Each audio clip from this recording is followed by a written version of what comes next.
అందరికీ నమస్కారం. Welcome back to my channel. మనం చేసిన దాడుల్లో 9 ప్రదేశాల్లోనూ మనం టార్గెట్ చేసి మిజైల్స్‌ను వదలటం జరిగింది కదా!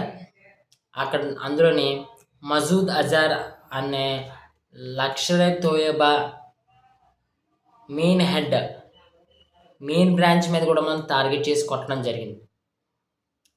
వాడి ఫ్యామిలీలోని 10 మంది చచ్చిపోవడం జరిగింది. అలాగే వాడి బ్రదర్ అబ్దుల్ హఫీజ్ ఒక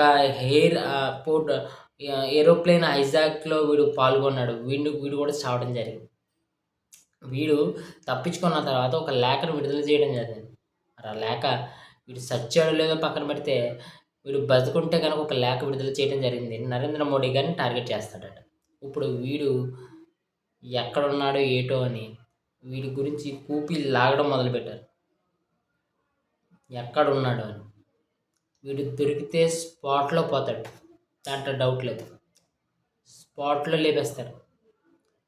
ఎందుకు అలా అంటున్నానంటే, పార్లమెంట్ అటాకు 2008లోని అటాక్స్, లేకపోతే మన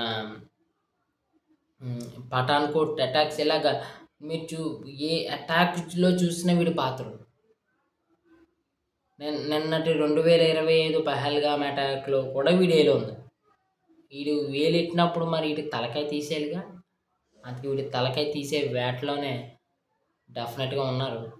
వీడు చచ్చిన తర్వాత డెఫినెట్గానే మనకి ఇన్ఫర్మేషన్ వస్తుంది.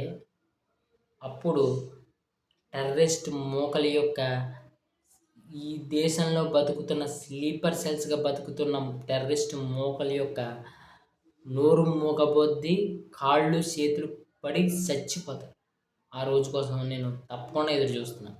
నేనే కాదు, ఈ భారతదేశంలో ఉన్న భారతదేశాన్ని ప్రేమించే ప్రతి ఒక్కడు వేచి చూస్తున్నాను.